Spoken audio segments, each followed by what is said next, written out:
The leadership of the African Union at the very highest level is an opportunity which every country aspires to, because it represents a bestowal of trust and confidence on the part of other countries. The African Union has been led by persons from many regions.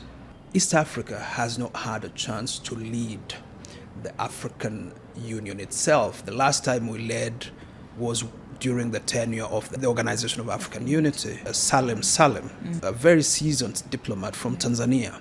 He was the last Secretary General of the Organization of African Unity before he transitioned to AU.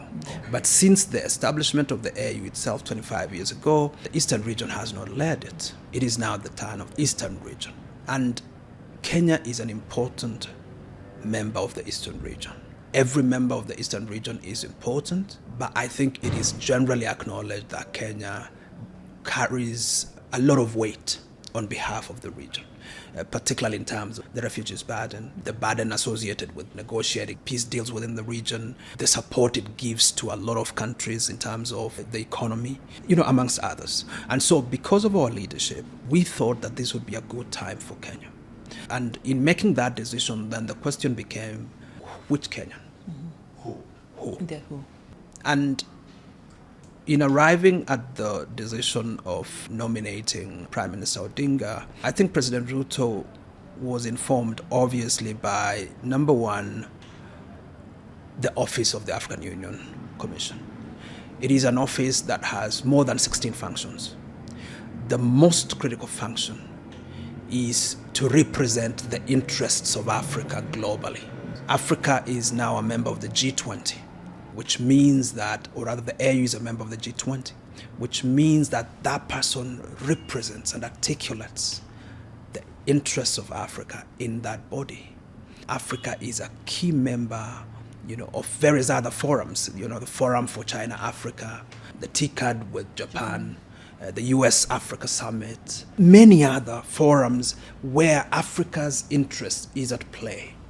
And therefore, that position requires a consummate leader, a consummate negotiator, a strong leader, a visionary. It requires a leader who's been tested, who is not going to be overrode by the office, but a leader who's going to shape the office and give it gravitas and give it weight. And so in choosing Mr. Odinga, I think President Ruto was very conscious of the need to have a strong leader at the helm of the African Union Commission who will be able to drive the Africa narrative for this Africa century. We really are believers in the Africa Renaissance, Africa that is rising, an Africa that is self-confident, an Africa that can take its place in serious capitals, assert its interests much more strongly, and therefore you're not really just looking at a bureaucrat, you're looking at somebody who can straddle the spheres of the technical, but also the political, and the diplomatic. And there are very few people of this caliber, and that's why Honorable Odinga was then the right choice for that. So I think it's a good investment, it's a worthy investment, and it is my view that there will be tangible returns to Nairobi and to Kenya.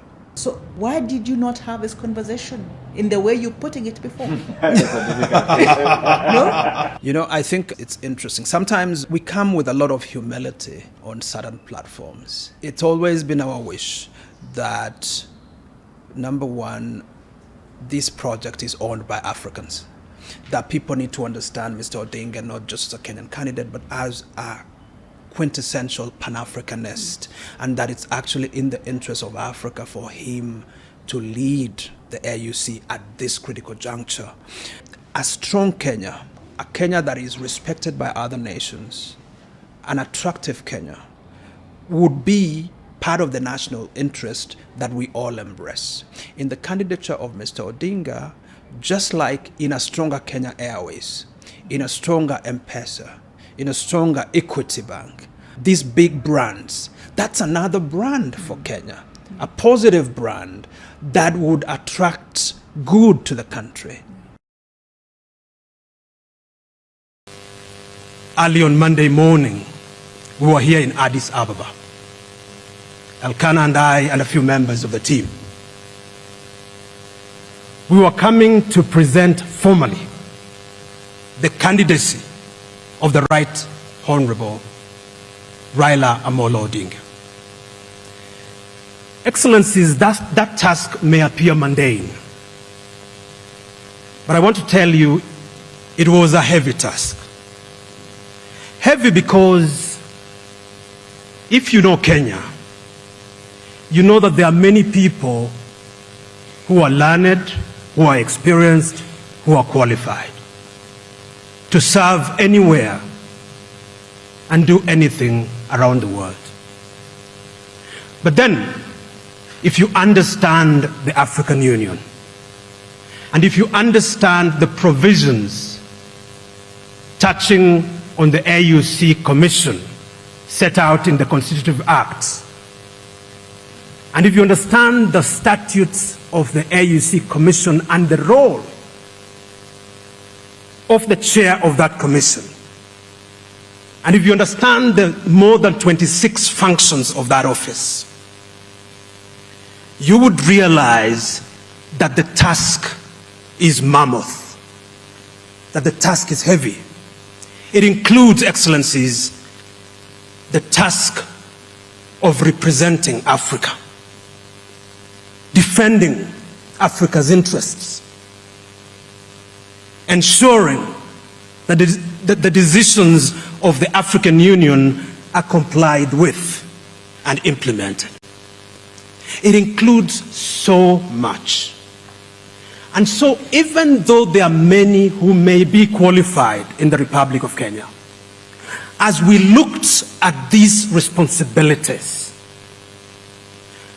and as we juxtaposed these responsibilities with the current global challenges and the place of Africa in this globe, there were only very few names, Excellencies, that the Republic of Kenya could present. And there was no better name to present than the name of the Right Honorable Raila Amolo Odinga. He is the candidate of the Republic of Kenya, but he is also the candidate, Excellencies, of the East African community. You've seen from the video that has been played here that the entire East African community has come behind his candidature. Excellencies, when I was a young lawyer in the year 2005, the Darfur War was raging. And we as young lawyers were wondering why Africa could not speak to this predicament. I'm afraid still that part of the continent is still in trouble. But when we looked around, we said our parliaments need to speak to this issue. And as young lawyers, even at that time, we asked ourselves who in the Kenyan parliament could raise this issue. And one name came up in 2005, the name Raila Odinga. I was tasked to approach him. He opened his doors to us. He listened to us. He spoke to that issue. A man who listens to young people, the Right Honorable Raila Amolo Odinga. Excellencies, we know that the journey of emancipating Africa from economic domination is not a sprint, it is a marathon. The journey of empowering our women, the journey of realizing Agenda 2063 is not a sprint, it is a marathon. And I want to submit to us that Kenya might have one or two things to teach the continent with regard to marathons. And so we present to you a leader who's run the marathon, who understands the need for endurance, the need for resilience, the need for focused tenacity, the need to never give up, to never yield ground until it's done. The Right Honorable Raila Amolo Odinga.